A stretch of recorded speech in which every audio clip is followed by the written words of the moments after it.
Seeker is the story of 3 teenagers who've spent most of their lives training for what they think is a noble purpose, to be seekers, only to discover that their families are actually turning them into assassins. In Traveler, as they try to break away from this fate, or maybe embrace it, they discover that the world of seekers is larger than they'd realized, and they become entangled in a plan begun generations ago that immediately threatens their very survival.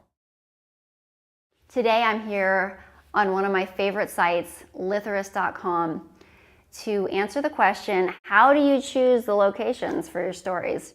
I choose places that inspire me, and I'm generally inspired by vast, majestic, open, lush landscapes, and the world is full of so many different versions of this. I'm also weirdly inspired by the exact opposite, densely populated, intricate, dynamic cities.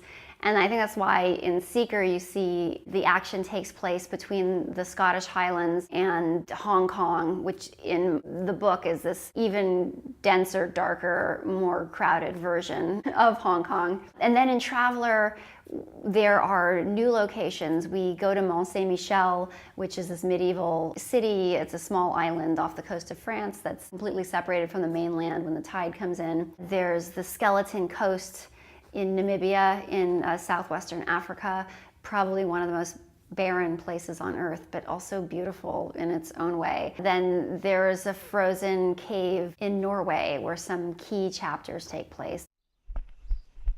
I think the locations really just come from my own wanderlust and inspiration. Thank you so much for having me on Litherist.com, and thank you for watching.